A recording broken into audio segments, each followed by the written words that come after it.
এই যে বক্তব্যগুলো যে বক্তব্যগুলো নিয়ে আলোচনা হচ্ছে সেই বক্তব্যগুলোই তো উত্তেজনা ছড়ানোর পক্ষে যথেষ্ট। এবং আমি তো মনে করি যে এখানে কেন্দ্রীয় বাহিনী এতটা এবারে না থাকলে অনেক বেশি এখানে হিংসা হতো।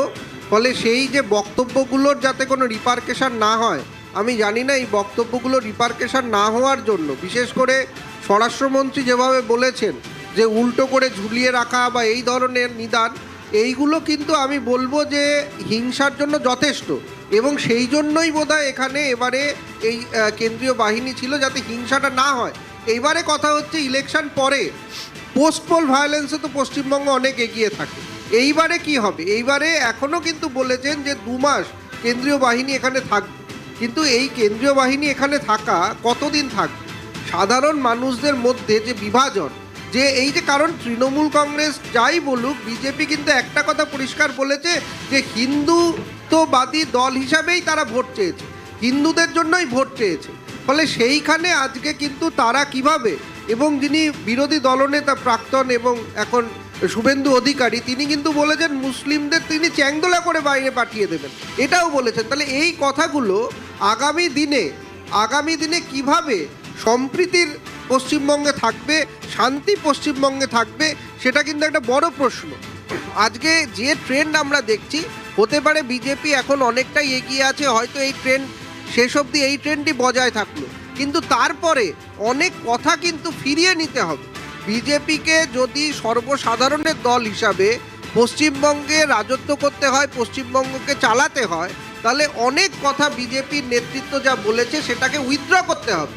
উইথড্র না করলে মানুষ কিন্তু বিজেপির থেকে হয়তো এই প্রাথমিক ট্রেন্ড শেষ অবধি থাকলেও মুখটা ফিরিয়ে নিতে বেশি টাইম লাগবে না। এরপরেও অনেকগুলো নির্বাচন আছে, ফলে এই নির্বাচনের ফলাফল সন্ধে অবধি কতটা হয় সেদিকে আমাদের নজর থাকবে। কিন্তু হিংসা ছাড়া পশ্চিমবঙ্গ সম্প্রীতি নিয়ে, সব ধর্মকে নিয়ে যদি বিজেপি পশ্চিমবঙ্গে আসে এই ট্রেন্ড অনুযায়ী, তাহলে সেটা তারা কিভাবে রাখবে, সম্প্রীতি কিভাবে বজায় রাখবে সমস্ত কৌস্তবের কাছে আসবো। কৌস্তব, যেটা প্রতীক কিছুক্ষণ আগে বলছিলেন, যেভাবে এখন ট্রেন্ড দেখা যাচ্ছে, এটার বড় সড়ো পরিবর্তন কি আর সম্ভব? আমি বলতে পারবো না এক্ষুনি যে কতগুলো সিট, এখন ইলেকশন কমিশন অনেকগুলো সিট দেখাচ্ছেন। শুভেন্দু অধিকারী যেটা বললো সেটা কিন্তু খুব ইম্পর্টেন্ট। ওটা যদি ঠিক হয় তাহলে 77 নম্বর ওয়ার্ডে যদি সত্যি তৃণমূলের 7000 লিড হয়, তাহলে কিন্তু ভবানীপুর মমতা ব্যানার্জির পক্ষে বেরোনো খুব কঠিন। মানে সত্যি হয় বলছেন আরেকটাতে মিলিয়ে 11,000 যদি বলতে পারবো না আমি, উনি যা বললেন ওটা যদি ঠিক হয়, কিন্তু এখনো অনেকটা বাকি আমি বলছি। কিন্তু ট্রেনটা যেদিকে যাচ্ছে তাতে বিজেপির পক্ষে পাল্লা ভারী আছে বলে মনে হচ্ছে এখনো পর্যন্ত। ট্রেনটা যেদিকে যাচ্ছে, অনেকগুলো সিট কিন্তু খুব ইম্পর্টেন্ট। উত্তরপাড়ায় আমরা দ্বিতীয় আছি, আমাদের থেকে সামান্য ভোটে বিজেপি এগিয়ে আছে, থার্ড তৃণমূল কংগ্রেস।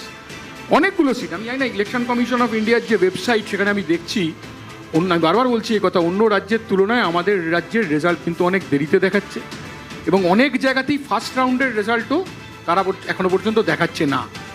এই যে রেজাল্ট দেখাচ্ছে নির্বাচন কমিশনের ওয়েবসাইটে, কোথাও সেকেন্ড রাউন্ডের ওপর রেজাল্ট দেখাচ্ছে না। আচ্ছা, কোথাও সেকেন্ড রাউন্ডের উপরে রেজাল্ট দেখাচ্ছে না। অনেক দেরি হবে আর এটা এখনই এটা বলা যাবে না। এখনো পর্যন্ত দেখা যাচ্ছে বিজেপির পাল্লা ভারী আছে, কিন্তু এখনই এটা বলা যাবে না। তোমরাও এটা আশঙ্কা করছো যে বাড়িয়ে দেখানো হচ্ছে? আমি বলতে পারবো অনেকগুলো সিটে তো দেখানোই হচ্ছে না, আবার অনেকগুলো সিট দেখানো হচ্ছে। ইলেকশন কমিশন অনেকগুলো সিট দেখাচ্ছে, এবার কোনগুলো দেখানো হচ্ছে না, কেন দেখানো হচ্ছে না সেগুলো তো দেখানো উচিত। মানে একটা অ্যাসেম্বলি দেখাচ্ছে 2টো রাউন্ড হয়ে গেছে, আর এরকম 50টা অ্যাসেম্বলি আছে যেখানে 1 রাউন্ডের রেজাল্টও দেখাচ্ছে না। তাহলে সেখানে কি ট্রেন্ড, এটা তো দেখতে হবে। মানে যুক্তিতে কথা বলতে হবে, আবেগে তো নয়।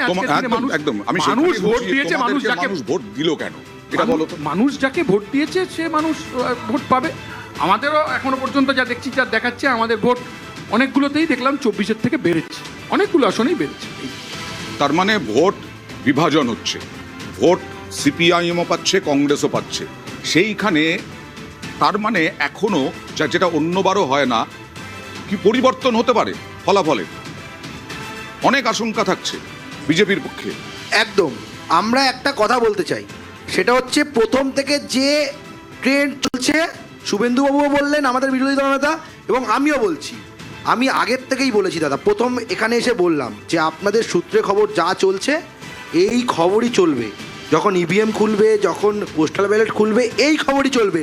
প্রথম থেকে এই কথা বলে আসছি এবং এখনও বলছি, বিজেপির আসন বাড়বে, বই কমবে না।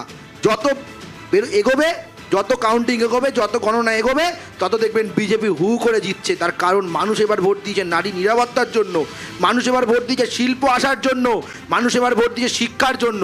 দাদা, পশ্চিমবঙ্গ থেকে 8,000-এর উপর স্কুল বন্ধ হয়ে গেছে, পশ্চিমবঙ্গ থেকে 6,688টা কোম্পানি চলে গেছে, পশ্চিমবঙ্গে অ্যাসিডেটাকে পশ্চিমবঙ্গ 1 নম্বর। মানুষ দেখেছে, মানুষ এবার বদলা নিয়েছে। ইভিএম মেশিনে দাম করে যখন বাইরে পালাচ্ছে, সেই কথাটা তুলে ধরুন। আরে বাইরে পালাবেন না, পশ্চিমবঙ্গে ভোট হচ্ছে, পশ্চিমবঙ্গে ভোট হচ্ছে, পশ্চিমবঙ্গের মানুষ রায় দিয়েছে। সব জায়গায় আপনারা সরকার বানিয়ে রেখেছেন, যেই সব জায়গায় আপনাদের ভয় হবে, অফিস হিসাবে আপনারা বলবেন ভোট চুরি, উঠে বসে আছে, অনেক অভিযোগ করবেন, কাজে লাগে না, কিন্তু এই অভিযোগের কোনো বাস্তবায়িত হবে না। আপনারা তৈরি রাখুন হারের জন্য, আপনাদের তৈরি রাখুন হারের জন্য। গেরুয়া আমির খেলা হবে পশ্চিমবঙ্গে। বাঙালিদের উপর ক্রমাগত অত্যাচার চালিয়ে গেছেন আপনারা, সেই কথা বলবো না তো কোন কথা বলবো? আমার একটা প্রশ্ন, এর আগে যতবার নির্বাচন হয়েছে এই 2011 সাল থেকে আমরা ফলাফলের নিরিখে দেখেছি তৃণমূলের শিবির সবুজ আবির খেলতে শুরু করেছে। এবার কিন্তু তাৎপর্যপূর্ণভাবে পূর্ব মেদিনীপুরে প্রথম দেখলাম আবির খেলা শুরু করেছে কারা? বিজেপি। আমাদের কথাটা হচ্ছে যে পূর্বেই আবির খেলাটা শুরু করেছে মানে একদম অন্তিম পর্যন্ত তারা আবিরটা খেলতে পারবে এটা কিন্তু কোনো গ্যারান্টি নেই। এবং সেই জায়গা থেকেই আমরা এখানে দাঁড়িয়ে এতটা কনফিডেন্ট সমেত আমি বারবার বলছি, যদি জনগণের মত যদি স্পষ্টভাবে প্রকাশিত হয়, সেই জনগণের মত অনুসারে কোনোদিনই বাংলার জনগণ ওই দু হাতে নিয়ে কাতলা নিয়ে ঘুরে বেড়াচ্ছে, তার পরবর্তীতে বাঙালি প্রমাণ করতে হচ্ছে তাদেরকে। শুধুমাত্র তাই নয়, 40 ডিগ্রি গরমে কোনো একজন ব্যক্তিকে শাল পরে শুধুমাত্র বাঙালি সাজতে হচ্ছে, তাদেরকে অন্তত বাংলার জনগণ এই মাটিতে ঠাঁই দেবে না। যারা বিভাজনের রাজনীতি করে গেছে তাদেরকে এই বাংলার মাটিতে জনগণ ঠাঁই দেবে না। আমি বারবার বলছি, জনগণের রায় স্পষ্টভাবে আমাদের চোখের সামনে যতবার উঠে আসবে ততবার বিজেপি কোনোভাবে সেখানে ঠাঁই পাবে না। আর এই যে গোটা চক্রান্তটা চালানোর চেষ্টা হচ্ছে যে এখনো 50 থেকে 60টা সিটের কি ব্যবধান হচ্ছে, সেই জিনিসটা আমাদের চোখের সামনে উঠিয়ে আনাই হচ্ছে না। শুধুমাত্র সেই বারবার বলছেন যে খুব কম আসন দেখানো হচ্ছে ট্রেন্ডে, একদম এখনো পর্যন্ত অনেক জায়গাতে প্রথম রাউন্ডের ফলাফলই জানানো হচ্ছে না। অয়নদা, প্রায় 50 থেকে 60টা সিট রয়েছে, যে সিটগুলোতে কি রেজাল্ট হচ্ছে সেই জিনিসটা আমাদের চোখের সামনে এখনো তুলে ধরা হচ্ছে না। আমি আপনাদের চ্যানেল থেকে তৃণমূল প্রত্যেকটা কর্মীকে বলতে চাই যে মমতা বন্দ্যোপাধ্যায় যে ভবিষ্যৎবাণীটা করেছিলেন যখন প্রথম দিকটা মিলেছে, অর্থাৎ প্রথম 3 ঘন্টা 4 ঘন্টা 5 ঘন্টা তারা যেইভাবে গোটা প্রক্রিয়াটা চালানোর চেষ্টা করেছে, বিজেপিকে এগিয়ে রেখে তার পরবর্তীতে তৃণমূলের মনোবল ভাঙার চেষ্টাটা করছে, আমি তাদেরকে লিখিতভাবে দিতে পারি যে তৃণমূল কংগ্রেসই সরকার গড়বে। মমতা বন্দ্যোপাধ্যায়ের দ্বিতীয় ভবিষ্যৎবাণীও কিন্তু মিলবে, 200 পার করবে তৃণমূল কংগ্রেস। কোনো ভবিষ্যৎবাণী করছি না, আমি শুধু একটাই কথা বলছি, ইলেকশন কমিশন যা দেখাচ্ছে তাতে 134টা লিডিং বিজেপি, 72টা লিডিং তৃণমূল কংগ্রেস, এক সিপিআইএম এক, এরা এক, তাহলে 209, 294টা আসনের মধ্যে 209টা, তার 293টা আসনের মধ্যে 293টা আসনের মধ্যে 209টা, তাহলে 93 মাইনাস 9, এটা খেয়াল রাখতে হবে।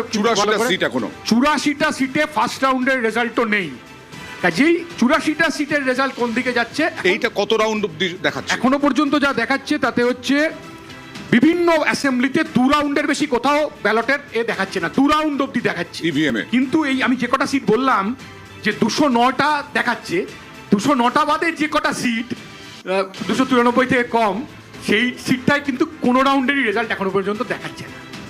প্রদীপ, এটা